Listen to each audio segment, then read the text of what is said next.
பிரியமானவர்களே, ஆண்டவராக இயேசு கிறிஸ்துவின் நாமத்தினாலே உங்கள் யாவரையும் நான் அன்போடு கூட வாழ்த்துகிறேன். எல்லாருமே சந்தோஷமாக இருக்கிறீங்களா? இந்த நாளிலும் தேவனாகிய கர்த்தர் நம்மோடு கூட பேசுகிற ஒரு வார்த்தை என்னவென்றால், யாத்திராகமத்தின் புஸ்தகம் 20ஆம் அதிகாரத்தினுடைய 8ஆம் வசனம். ஓய்வு நாளை பரிசுத்தமாய் ஆசரிக்க நினைப்பாயாக. இந்த வார்த்தை கேட்டுக்கொண்டிருக்கிற எனக்கன்பான தேவனுடைய பிள்ளைகளே, தேவன் தன்னுடைய ஜனங்களுக்கு கொடுக்கப்பட்ட ஒரு கட்டளை என்ன அப்படின்னு பார்க்கும்போது, ஓய்வு நாளை பரிசுத்தமாய் ஆசரிக்க நினைப்பாயாக. இன்றைக்கு நாம் இருக்கக்கூடிய காலகட்டத்தில் ஓய்வு நாள் அப்படிங்கிறது இன்றைக்கு இருக்கக்கூடிய காலகட்டத்தில் கொஞ்சம் வித்தியாசமான முறையில் மாற்றப்பட்டது. ஏன்னா தேவ சமூகத்துக்கு முன்பாக ஆண்டவர் நமக்கு செய்த கிரியைகளை, இந்த 6 நாட்களும் தேவன் நமக்கு பாராட்டின இரக்கம், கிருபை, தயவுகளை நினைத்து ஆண்டவருடைய சமூகத்திற்கு போய் ஒரு நாளாவது ஆண்டவருடைய சமூகத்தில் நின்று ஆண்டவரை இருதயத்தின் ஆழத்திலிருந்து துதித்து மகிமைப்படுத்த வேண்டியது ஒவ்வொரு தேவனுடைய பிள்ளைகளுக்கும் கொடுக்கப்பட்டிருக்கிறதான ஒரு காரியம். அப்போ நாம் இருக்கக்கூடிய இன்றைய காலகட்டம் இது அந்த காலத்தில் வாழ்ந்த ஜனங்களுக்கு சாத்தியமாகும். இன்றைக்கு இருக்கக்கூடிய காலகட்டம் ரொம்ப ஒரு வித்தியாசமான ஒரு காலகட்டத்தில் வாழ்ந்து கொண்டு இருக்கிறோம். ஓய்வு நாளே இல்லாமல் ஓடிக்கொண்டு இருக்கக்கூடிய ஆட்கள் எல்லாம் இன்றைக்கு உண்டு. எங்களுக்கு ரெஸ்ட்டே கிடையாது, லீவே இல்லாத அளவுக்கு நாங்கள் ஓடிக்கொண்டு இருக்கிறோம். அப்போ நாங்கள்லாம் ஆண்டவரை துதித்து ஆராதிக்கிறதற்கான சாத்தியக்கூறுகள், சூழ்நிலைகள் இருக்கிறதா அப்படின்னெல்லாம் இன்றைக்கு நிறைய பேர் அப்படி விதமான கேள்விகளை எழுப்பக்கூடிய ஜனங்கள் உண்டு. ஆனால் இன்றைக்கு வேதம் நமக்கு என்ன கற்றுக் கொடுக்கிறது அப்படின்னா, கொஞ்ச நேரமாவது நம்ம ஆண்டவருடைய சமூகத்திற்கு போய் ஆண்டவரை ஆராதிக்கவும் துதிக்கவும், தேவனை பரிசுத்தமாய் தொழுது கொள்ளுவதற்கும், பரிசுத்தமாக ஏதாவது ஒரு நாளை நாம் ஆசரிக்க நினைக்க வேண்டும் என்பது தேவன் நமக்கு கொடுத்திருக்கிற கட்டளை. நம்ம இருக்கக்கூடிய காலங்கள், சூழ்நிலைகள் மாறினாலும் தேவனுடைய பிரமாணங்கள் என்றைக்கும் மாறாது. தேவனுடைய பிள்ளைகள் அதில் ரொம்ப கவனமாக இருக்கப்பட வேண்டும். ஓய்வு நாளை நாம் பரிசுத்தமாக ஆசரிக்க நினைக்க வேண்டும் என்பது தேவன் நமக்கு கொடுத்திருக்கிற கட்டளை.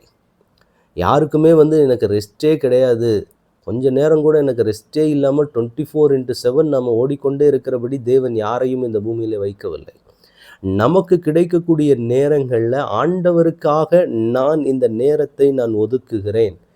எனக்கு எவ்வளவுதான் காரியங்கள் இருந்தாலும் என் தேவனை துதித்து ஆராதிக்கிறதற்கு, என் தேவனை மகிமைப்படுத்துகிறதற்கு இந்த நேரத்தை நான் வைக்கிறேன் என்று சொல்லி வாஞ்சையோடு தேவ சமூகத்துக்கு முன்பாக வைக்க வேண்டும் என்பது தேவனுடைய எதிர்பார்ப்பு. அதுதான் நமக்கான ஆசீர்வாதம்.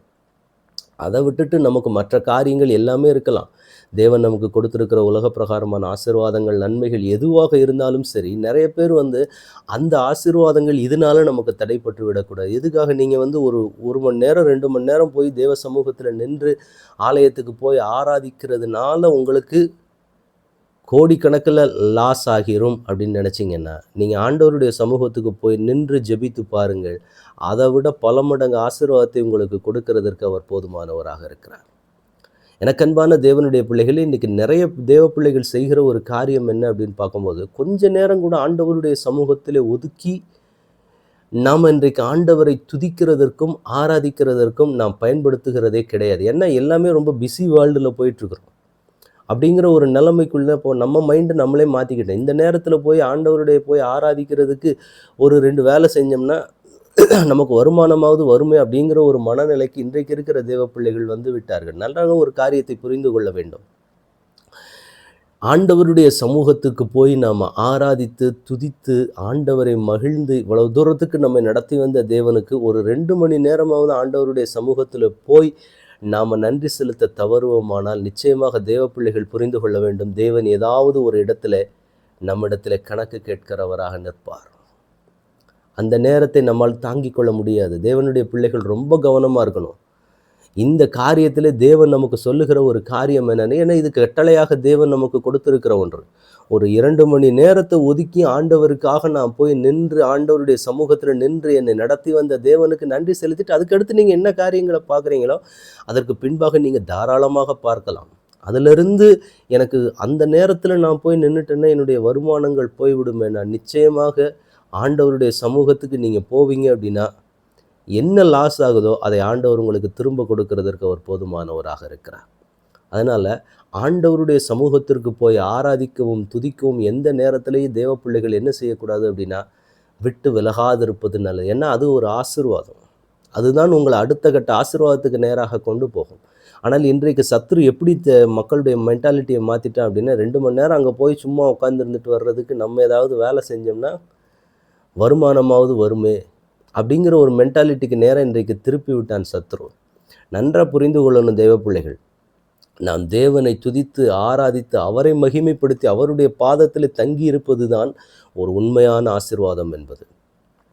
அந்த நேரத்தில் தாங்க எனக்கு அவ்வளோ வருமானம் வருது, இல்லைன்னா எங்களுக்கு சுத்தமான வருமானங்கள் இருக்காது அப்படின்னு சொல்லி நீங்கள் நினச்சிங்கன்னா, உண்மையாக தேவ சமூகத்துக்கு முன்பாக மனதார ஆண்டவரை போய் துதித்து ஆராதிச்சுட்டு வாங்க. உங்களுக்கு என்ன வருமானம் வேண்டுமோ அதற்கும் மேலாக ஆண்டவர் உங்களுக்கு வருமானத்தை கொடுத்து உங்களை நடத்துவார். இது எத்தனையோ பேர் தன்னுடைய வாழ்க்கையில் சாட்சியாக சொன்னவர்கள் அநேகர் உண்டு.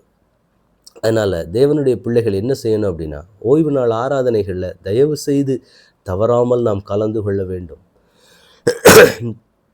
அங்கே போய் நம்ம தேவனை துதித்து ஆராதித்து மகிழ்ந்து ஆண்டவருடைய பாதத்தில் காத்திருக்கிற பொழுது நிச்சயமாக தேவன் அந்த நேரத்தில் நம்ம இழந்து போய் நிற்கிறது தான் தேவன் எதிர்பார்க்கிறார் நம்மக்கிட்ட. என் பிள்ளைகளுக்கு இந்த நேரத்தில் வருமானம் வர்ற நேரம், ஆனால் அதை விட்டுட்டு என் சமூகத்திற்கு என் பிள்ளைகள் வந்து நிற்கிறாங்களே, இதை தான் தேவன் எதிர்பார்ப்பார்.